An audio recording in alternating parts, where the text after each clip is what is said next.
I put up 2 dresses, and then one day I was just sitting in my car at my daughter's cheer practice, and one of them rented, and I got a notification that it rented, and I was like, oh my God, I just rented a dress, but like, now what do I do? I didn't really understand it, and I just kind of went all in. So I kind of worked it out as I went along, and then I ended up putting all the dresses up then that I had been flipping, and it kind of grew from there. And then I started buying dresses specifically to rent. You can work on a consignment model, so you can go to all your friends and family and say, who's got dresses they want me to rent? You could get started that way. It's really interesting to think about it as like an asset class in general, because people think that I'm crazy because I did put $100,000 into dresses. Like in that first year, people were like, what are you doing? And I said, well, it's an asset that I can resell afterwards for the same price I paid for it, if not more. And it's giving me cash flow in between for pretty low amount of work. $150,000 renting out dresses? What's up? Nick Loper here. Welcome to the Side Hustle Show, because your 9 to 5 may make you a living, but your 5 to 9 makes you alive. Now here's a side hustle that earned just $160 in its first month. That came from just 2 customers, but it was enough. It was enough traction to know that she was onto something. Since then, my guest has scaled to over 200 different garments, bringing in $150,000 in rental income last year. She is at the Profit Collective on Instagram. Summer Fisher, welcome to the Side Hustle Show. Thank you. Thanks for having me. You bet. Stick around. In this one, we're going to learn how this business and the math behind it works, the delivery and logistics piece behind moving clothing all around the place, and some of the marketing best practices that you can follow along if you want to start something similar. Now, you know I love a fun rental business, but dresses certainly aren't the only thing that you can rent out for a profit, which is why I put together a list of 25 other unconventional things that you can make money renting out. That is yours free to download at the show notes for this episode. Just follow the link in the episode description and it'll get you right over there. Now, Summer, my understanding is you started as a more traditional reseller, like go to the thrift shop, find the brand name designer type of stuff that you think is undervalued, and flip it, buy low, sell high, like simple. So what inspired the shift to the rental business? Well, I'm actually still reselling, and it is actually probably still a bigger part of my business. I saw an opportunity for the renting. So what happened is I've had a model agency for 15 years. That started as another side hustle, which is a story for another day. And I was in my agency one day, and a girl came in, one of the models came in and said she was starting a dress rental business. And I was like, what's that? I didn't understand. I was like, what are you talking about? And she's like, oh yeah, we just put some dresses together, my friend and I, and we're going to, rent them online. And I thought, oh, okay. And I just thought they were going to rent them on, I don't know, Facebook Marketplace or Depop or something like that. And I looked into it and I realized there's this whole industry around dress rentals, and I thought, oh, I want to try this. And I was already kind of flipping dresses on the side and had built a whole business around that as well. And so I decided I just put up all the dresses I had. First I put up 2 dresses and that was in October of 2022. And I put up 2 dresses, and then one day I was just sitting in my car at my daughter's cheer practice, and one of them rented, and I got a notification that it rented, and I was like, oh my God, I just rented a dress, but like, now what do I do? I didn't really understand it, and I just kind of went all in.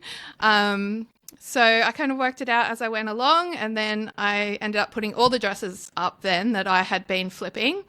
And it kind of grew from there, and then I started buying dresses specifically to rent. So, yeah. Okay. No, I love this, side hustles on side hustles, right? What am I already doing?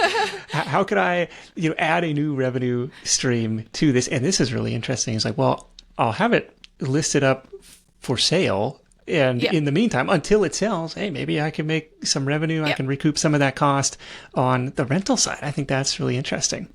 Yeah, exactly. It's like a double dip. It's like a double dip profit strategy is what I call it. So basically you're making the money from flipping the item, but in between you're also making the money from renting it. what happens when somebody wants to buy it and you're like, well, I can't ship it out just yet. I need to wait for it to get back. Well, when it rents, I do take it off from being available for sale, yeah. Got it. So those first couple, you get that notification, hey, this is somebody wanted to rent this thing. There was a marketplace that had some existing demand of renters versus you trying to build an audience, build a following, build a two-sided marketplace where it's like, hey, rent from me. It's like, no. There was already some existing validation and demand for it. Yes, definitely. There's online sites where you can rent dresses, basically. So they're different in every country. So for us in Australia, there's a site called The Vault. A big one in the US and the UK is By Rotation. So there's several of these type of websites, and they're kind of peer-to-peer lending. So basically you're putting up, you can put up your own wardrobe, or like I do, run it as a business and rent to other people. There was one like Bag, Borrow, or Steal. Is that one? Or was that just like for buying handbags? I don't know if it was a rental service too. Not sure. I'm trying to think of like the you can rent bags on these sites as well. Okay. Do you play around in that space or strictly dresses? No, I don't really, because their bags are really expensive to buy, and because I self-insure all my items, I just don't want to play with that. Right. What's a sweet spot for cost of acquisition, like brand, style? Like, there's a lot of different factors that must go into the purchase side of it to decide, well, what might there be demand for? It's quite nuanced, so it will depend on, it's like the intersection of brand, style, size, all these things that kind of come together to get a dress that's in demand. I would say that as opposed to when I'm reselling, when I'm renting, it does need to be a fairly recent style, like within the last 18 months, but usually even within the last 6 months that will be like the most popular styles. Whereas when I'm reselling, that's not as relevant. Okay. And then, it'll be, a lot of it will be like, did a celebrity wear it? Is it the color of that season?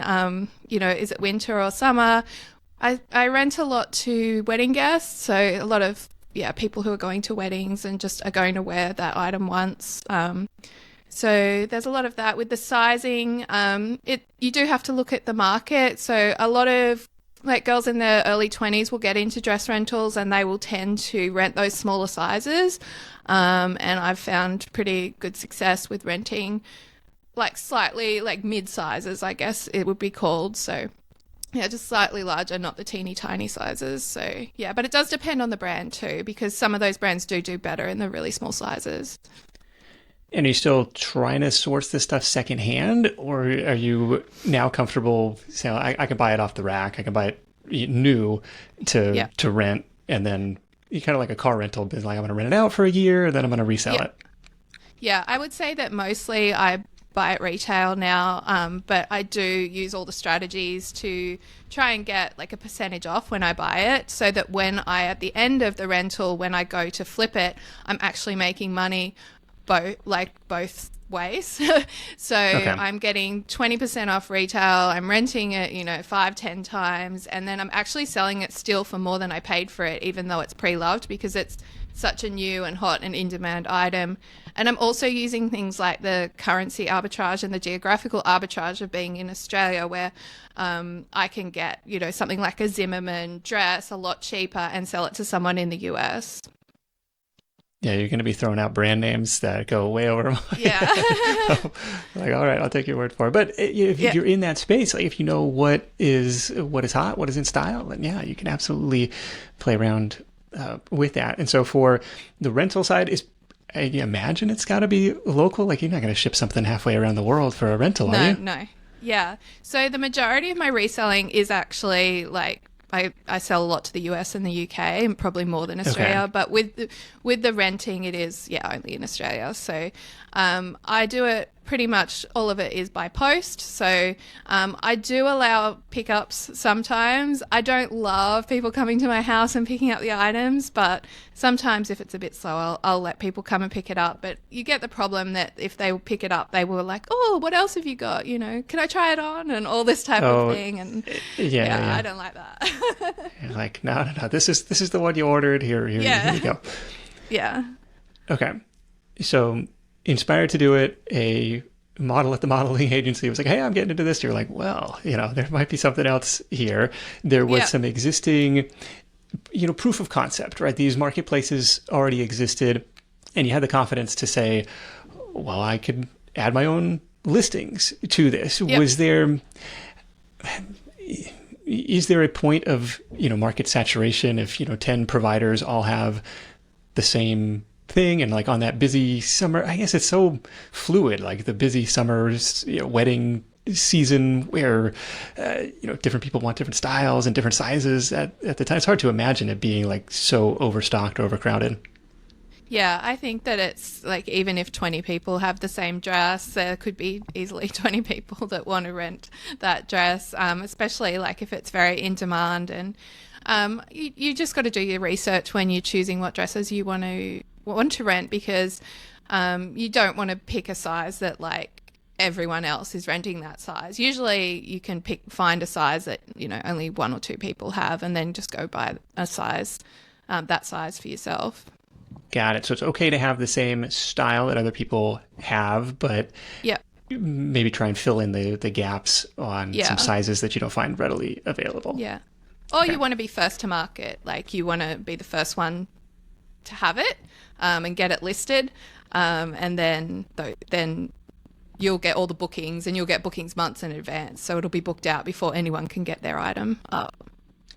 Are there any demand tools like, number of customer reviews, or do these platforms show you like, oh, this was, rented out 8 times in the last 2 months, like something like that, to say, well, okay, clearly I should go buy one of those? Yeah, in Australia, there is a site which I don't rent on for other reasons, but it does do those little pop-ups that says, oh, this dress was just rented.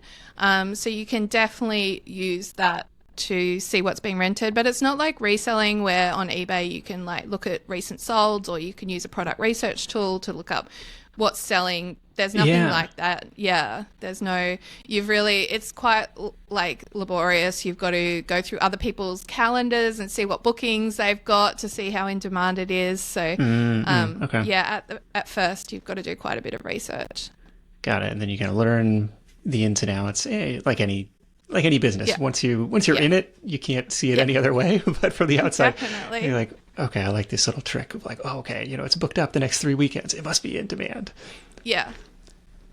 Yeah, a friend of ours used to do this for a wedding, and like you said, like mid-late 20s, like peak wedding attendance season. Yeah. Where sick of wearing the same thing over and over again, so she'd try something new. And I forget how much. Like, how much does it cost to rent a dress these days?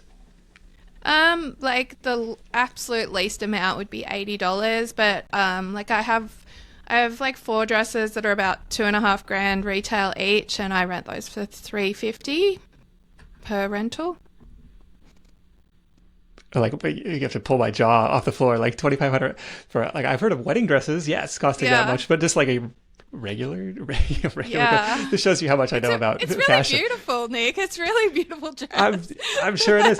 The last article of clothing that I rented was a tuxedo for senior prom. And it was, I don't even remember how much it was. It was probably $80. But yeah, okay. So obviously the higher retail price, the more you can command on the rental side. Absolutely. Definitely. And that's helpful to have a range of $80 to $350 per rental.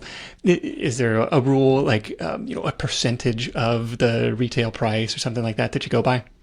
Yeah, I think like generally you want to get your money back within 3 to 4 rentals. But yeah, if I had have paid full price for like that dress that's worth $2,500, obviously I wouldn't have made that back in 4 rentals. But usually there's a way to find usually 10-20% off at least on full retail when you're buying something. So once you've done that, and or you buy it secondhand, then usually you can get your money back. Sometimes I'll get my money back with one rental if I'm buying it pre-loved. I might see it pop up on eBay or Depop, and I'll get my money back in one rental. Yeah. Gotcha. Do you have like brand name alerts that ping you when such and such inventory just got listed? I need to go and check it out. Well, because I'm already reselling as well, and that's quite a big income stream for me. I'm sourcing every day, so constantly on the lookout. I'm there. Like when it comes up, I'm ready. So yeah, for sure. But like I do have like saved searches that I look through. Yeah. And I suppose you could just start with, if you have some existing dress inventory. I'm thinking of like my wife's closet. She's got dresses in there she hadn't worn in years. And who knows? Like I don't know. I have no concept of what the brands are, but maybe it's a timeless style that people would be searching for. Like, is that branded keyword type of search? Like, how important is that in your listing on the marketplaces? Like, are people looking specifically for that brand, or could you describe it more as like a green A-line something strapless? I don't know. Keyword. Yeah, it's heavily brand dependent. People go on, they know what they want. They know what dress they want. Probably 80% of the time, maybe 90% of the time. They've seen it come up in the campaign photos or whatever. Some celebrities worn it, and influencers put it on their Instagram. They're like, I want to wear that dress, and they go looking for it. So, yeah. What brands do you like? For us in Australia, and actually a lot of these brands kind of are the same ones as in the US or UK, but like the Australian kind of based brands are like Zimmerman, Age or Arge, if you like to be fancy and say it that way. I rent a lot of, what else? There's Oriton is a big one for me. Alame is probably the biggest brand that I rent, which is it's only been around a couple of years, but it's kind of in that style of Zimmerman as well. They're the kind of brands, I guess.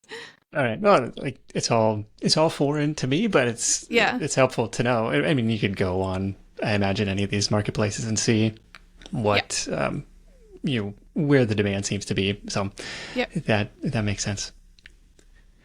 Aside from the marketplace, and maybe on the marketplace, other listing best practices, are you modeling the photos? You're tapping into people from the modeling agency to like take these dress photos for you? Like what goes into a good listing? How am I going to stand out against everybody else who's already been on there? Yeah, well, it's really different to reselling. So with reselling, I'm trying to position an item to show its value by using campaign photos where I can and stock photos, and then using certain photos to like show that perceived value, I guess. And with renting, it's really no one uses their own photos. They just use stock photos. So it's literally just screenshotting 3 stock photos from the company's website and putting it up. There's no modeling involved. Okay. My modeling days are long gone. I've had 3 kids, so yeah, I'm not going to be modeling any clothes. Fair enough. You could probably get like customer pictures back at some point. I don't know, but like that's not important. Okay. No, I think if you're using Instagram as a rental platform, which a lot of people do, so a lot of people will just rent straight off people's Instagram profiles. Then they will use a lot of like customer photos and things like that, for sure. So this would be trying to create your own demand, like build up an influencer profile, and hey, if you like my style, you can actually rent this thing. If you happen to be the same size as me, you can rent it. They're just rental companies. So they just say like XYZ Rentals. And then they'll go into maybe the Facebook groups online and say, I'm renting these dresses if anyone wants to come to my Instagram, and then the customers will just message them, and then they just facilitate the transaction that way, and so they're not paying the rental platforms a commission. Gotcha. What's a typical commission fee? I think it's like 16.5% is what we pay on the Vault, and I assume it's similar on the other ones internationally. Yeah. It's not much for the level of demand that they had to create, the marketing that they're doing Yeah. for you, the transaction they're facilitating. They actually do the majority of the customer service too. So yeah, they have customer service people. Everything goes through customer service. So it does take the burden off a little bit that way. Is there a strategy in syndicating the listing? Like if there are multiple platforms, like, well, I might as well put it on Facebook Marketplace and offer up, and I might, and eBay, like I'm going to syndicate it. Or is it like, no, I want to be, I want to focus all my energy onto this one, like Vault platform, for example? Yeah, I think that I was using a second platform a lot when I first started, and I did get to like 350 dresses, and I had them on 2 platforms and things. I was trying to like not have crossover, but there definitely was crossover, and then so people were getting unhappy because the dress wasn't coming back in time from one platform, and it was just like getting really messy. So I decided to ultimately just rent on one platform. But I think if you had a small inventory, 50 dresses or something, you could definitely probably manage that a lot more easily. It was just I had too many dresses to kind of keep track of everything. Well, there's your next side hustle, is the inventory management software for a dress rental business. It's like a very niche software, like to manage the listings. Oh, it got rented out. I better take it down off of this other platform. Yeah, I did create like a Notion kind of, database type thing. But all right. Yeah. So I did have that going, but I think there's so much like human element involved. It's really hard. Like if someone's just like, oh, I just forgot to post the dress back, and then you're just like, there's like nothing you can really do about it. You could charge them late fees, but you still don't have the dress and you need the dress. So I promised that to the next customer. And so there's an element of logistical challenges anytime you're moving physical inventory around, but what have you found here in terms of sticking it in the mail and making sure it doesn't get damaged in transit? And you said self-insured, so like if it shows up, somebody makes a claim like, oh, it was torn, or it smelled bad, or it didn't fit. Like there's all sorts of things that could go wrong. Yeah, I guess that there is a lot of things that can go wrong, especially I've noticed a lot more than reselling. Like there is there's more things that go wrong with the renting. I guess I've been pretty lucky with the post. I think I've maybe had one thing go missing ever. So that's been good. A lot of these platforms do offer insurance, and you pay, $5-10 per order to have that insurance. And I did do that early on, but I found that self-insuring was the way to go because they make you jump through so many hoops to claim on that insurance. They want you to have, they want you to go to 2 separate dry cleaners and get stat decks from those 2, separate dry cleaners. And then they want you to go to a seamstress and get the stat deck from them to say that it can't be fixed. And then you just got to, it's like providing all this evidence, and it just is very time consuming, and it just wasn't worth it in the end for me. So I decided to just self-insure. You get a lot of people who, just don't want to send it back. They go, oh, but I'll buy it from you. And I'll be like, no, it's actually not for sale. I've got like 10 rentals coming up on it, so you can't have it. So you get a little bit of what happens in that case? Or what do you do? Like, eventually, it's like the late fees at the library where, I can't afford to return this book because I can't afford to pay the late fee, or like, but at a certain point you just need it back. Yeah, well, I guess a lot of girls, if they really, really want the dress, they'll just take the late fees up to the maximum amount, and then they get to keep the dress for because a lot of these dresses that people want are like completely sold out. And I think that's one of the biggest drivers, is that they would buy it, but they can't. So they have to rent it. And then I did have one case that went, it was crazy. I had this girl, and this was like in the first couple of months when I started. She rented a dress from me, and she came and picked it up from my house. And I just have a hook on my front door so people can just I put the dress in a garment bag and they can just come pick it up. And she came, picked it up. And then 4 days later, it was time to bring it back, and the dress didn't come back. And the next day, I, sent her a message, can you bring it back? And she ghosted me a bit, and then I text her and I'm like, can you bring the dress back? And she said, oh, oh yeah, I'm bringing it back. And then all these excuses started, and then I got, my dad's terminally ill and my car broke down, and like all these excuses day after day. And then I was on a Facebook group one day for one of the brands, and someone was saying, does anyone know this girl? And it turns out it was like this whole scam that she was doing to lots of renters. And we all got together and tried to take it to the police. And eventually this took like 6 months of, going to the police. She did get charged because she'd done it to so many people, like more than 20 people. But yeah, she said, oh, I'll meet you at the police station and give everyone their dresses back. And then of course she never showed up.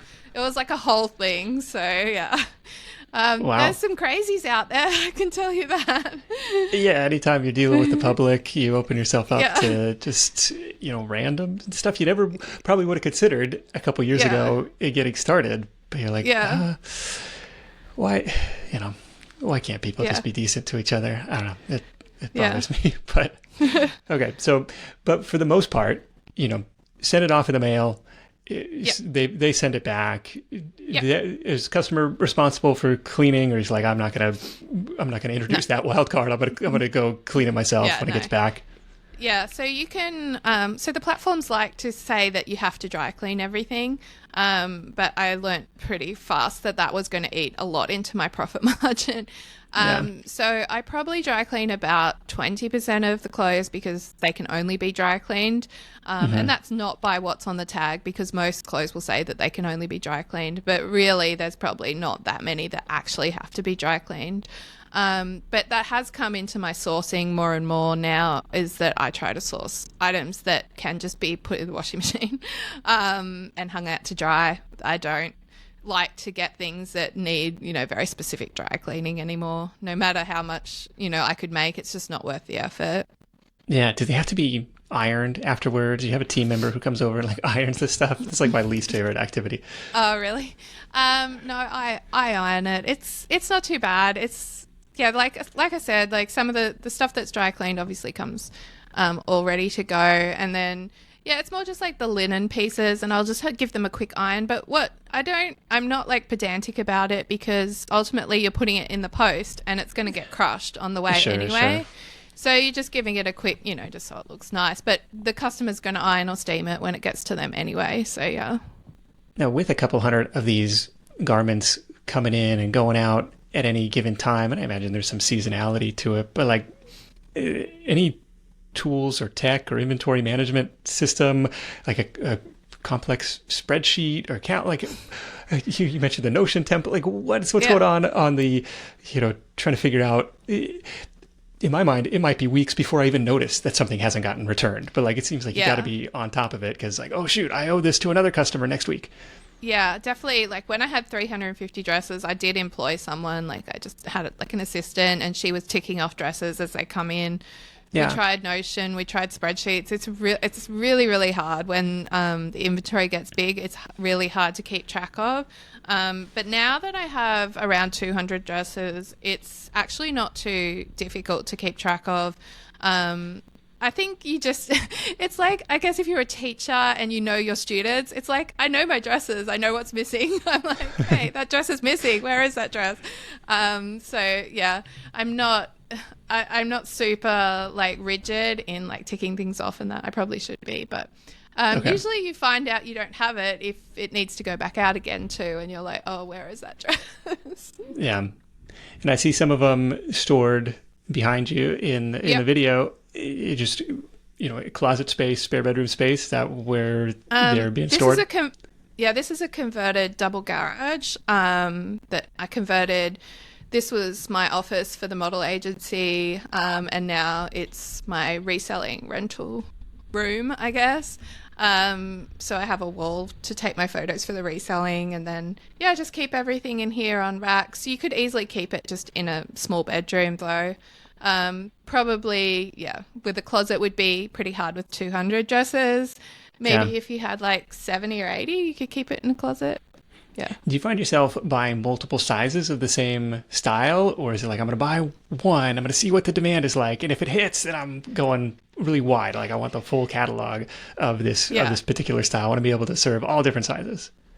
Yeah, I definitely will buy all the sizes because generally the thing is that they will sell out. Like, I've had dresses that sell out within 20 minutes.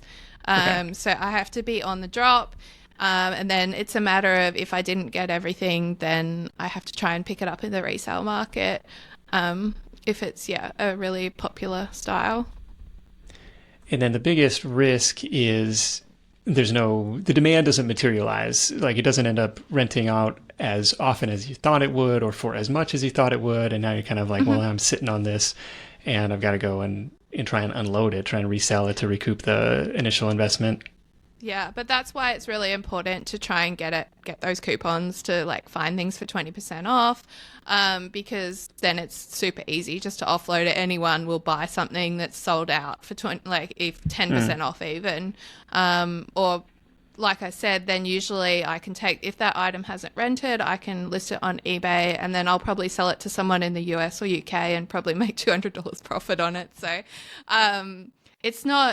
the downside isn't too bad. Like, you would think that you'd be stuck with stuff, but the biggest downside is probably the damage to the dresses, and then obviously it becomes quite hard to sell them once they're very damaged.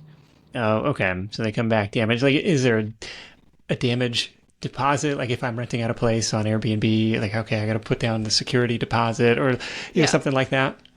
You can definitely request security deposits, and the platforms like allow you to request them, but you're going to severely hinder your rentals because people are just going to be like, no, I don't want to pay a deposit.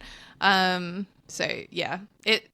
can if you want, but you won't be renting that many dresses probably. Okay. And so it's just kind of, what happens if you get it back and be like, dude, there's a huge tear down the side. Like, what, did you expect me not to notice that? What do you want? Or are people more upfront and be like, oh, I'm so sorry. I got it snagged on. Yeah, you get a bit of both. So you get, you do get people that are like, oh, I'm so sorry. Like, I broke the zip. I'll send you money. I've even had people put cash in with the dress, say, I'm so sorry. Like, here's the money to fix the zip or whatever. So you do get some really good people. But then obviously you get some special people who send it back and it looks like, they've rolled around in the mud, jumped in the fire, howled at the moon. Like, it looks really bad. Like, it's just totally wrecked. And you're like, what? Like, I did have a game on Instagram for a while with my followers, like, guess what happened in this dress? Because, like, I'd show the stains and, like, it was really funny. But, sometimes they just come back destroyed. And so, I mean, if they're completely destroyed and the person is just ghosting me, then that's where I'm basically self-insured. So I just have to cop it on the chin. The platforms will follow up to a degree. They'll say, can you pay? But ultimately, they don't have to pay. Like, I would have to, file a police report or something to try and get them to pay. Or I think you could take it to small claims. I do see people...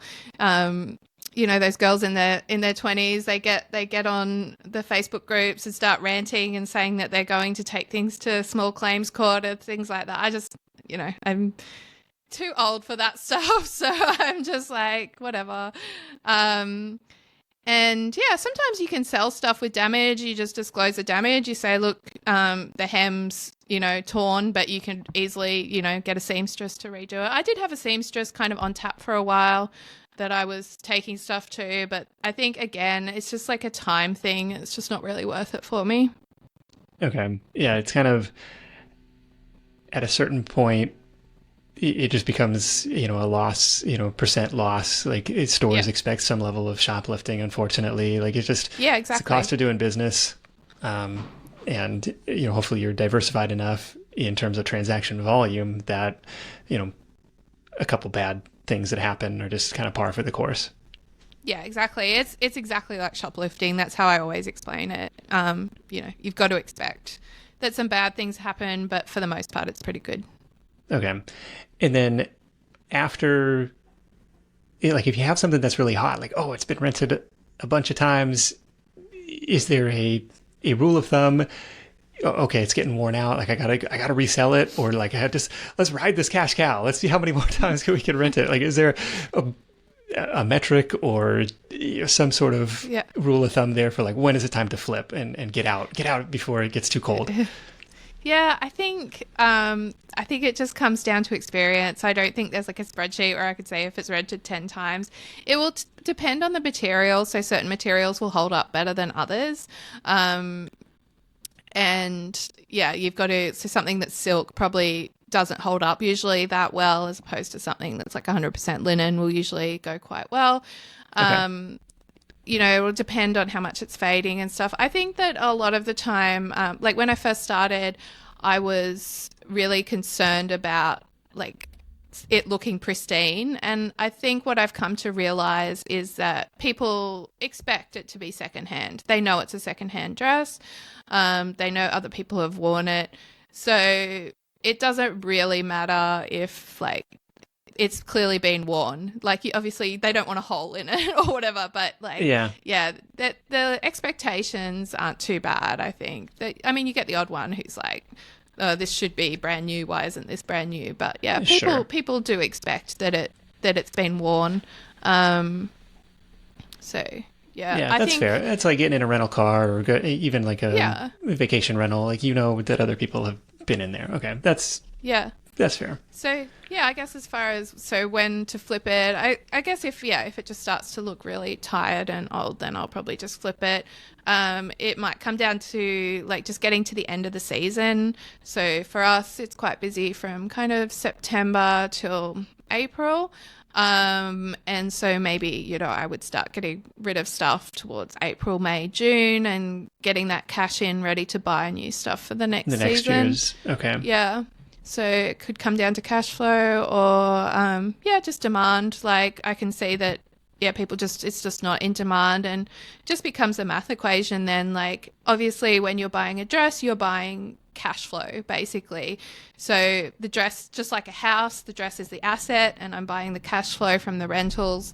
And so I've got to kind of make a mathematical decision. Is, you know, the money best sitting in the dress, or is it best moving it on and buying something that's kind of yielding a better rental? Yeah, I mean, what an interesting cash flowing asset, something I never would have considered. But here are these marketplaces that need people like you and like Summer to fill the inventory here. So that's super interesting. Do you ever get people, you know, you send it out, they rented this certain size and they're like, oh shoot, it doesn't fit and the wedding's tomorrow. Like, you're like, sorry, I can't help you. Like, what happens?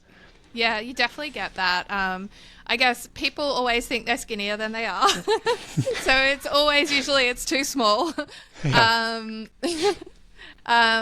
And sometimes people will hit you up and say, well, can I get a refund? And I'll be like, no, because you essentially did the whole rental, like I posted it to you.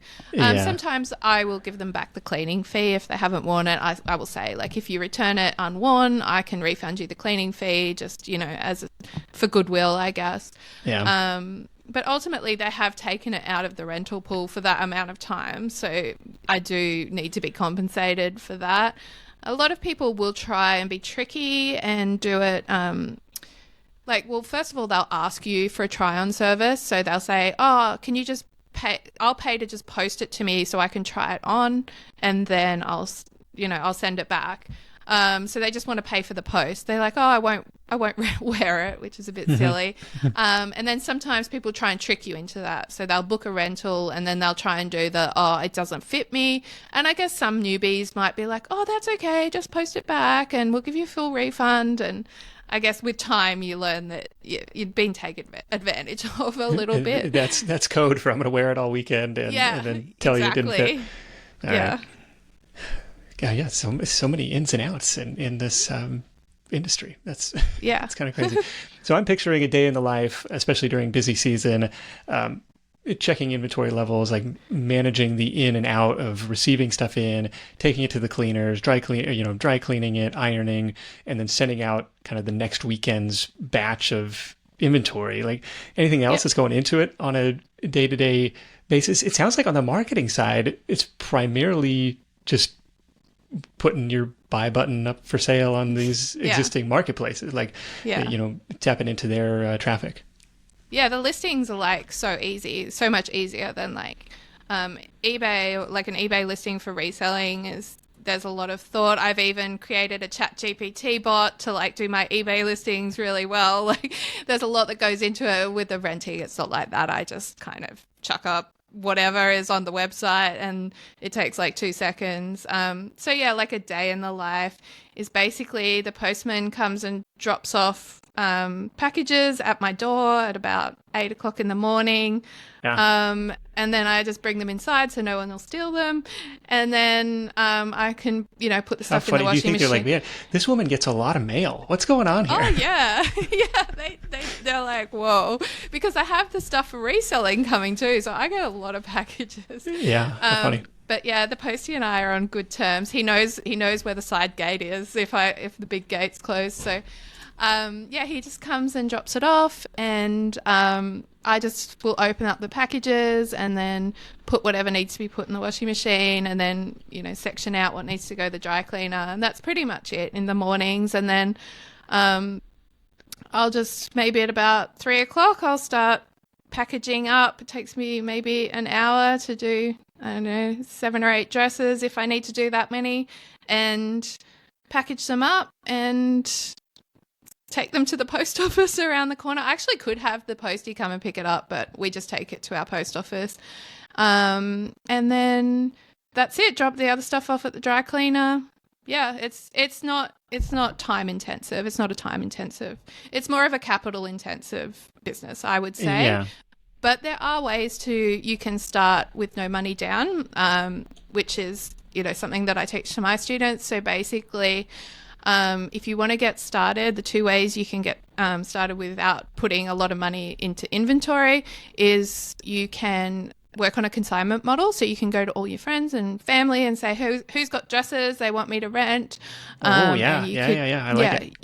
You could get started that way. Or the other way is, and this might be a bit controversial, but you can buy things on, say, if you're in the US, you could buy things on somewhere like Revolve that have, change of mind return policies, and you could put it up for rent, see if it rents. If it doesn't rent, you send it back, and before you have to pay your credit card, and then you can get a feel for what rents. And at least then if you have gotten that piece that rents, you've already recouped, a third of your investment straight off the bat before you've actually had to pay any money out. Okay.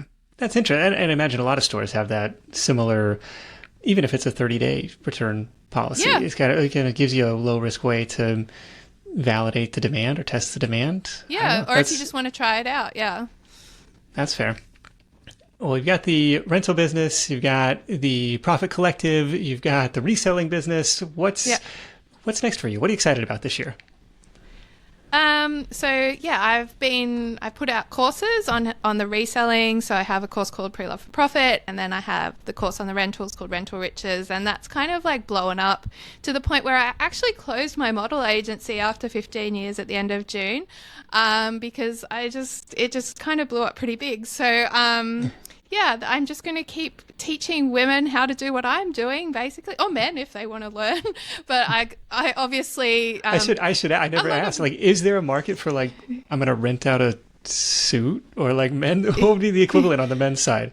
I think there would be. Like, you can definitely, even with the women's, you can rent out jackets or coats and things like that. It's not a massive market in Australia because it's just too hot here, basically. Okay. So there's not many parts of the country that are like cold enough for coats all the time like there is elsewhere, but I'm sure that you probably could do things with men's stuff. I don't know. Are you going to do it, Nick? Are you going to put your clothes up? I love this like idea of getting paid over and over again from something that you do once. I could not start in my closet because it's been decades since I've gotten any new clothes, but it's such an interesting one, and it's like, oh, maybe. I don't know. If you're going to go after the men's market, maybe you're going to be a big player if there's no existing supply base there. Whereas there's more people doing it on the dress rental side. It's more established. It's more of a thing. But Yeah. I reckon it's really interesting to think about it as like an asset class in general, because people might think that I'm crazy because I did put 100 grand into dresses. Like in that first year, people were like, "What are you doing?" Like, and I said, "Well, but it's an asset that I can resell afterwards for the same price I paid for it, if not more. And it's giving me cash flow in between for pretty, a low amount of work." So I think it's really interesting to think about, and something I've been talking about on Instagram a lot this week with my followers was like how you could, in Australia, it's all about, oh, no one can afford to buy a house.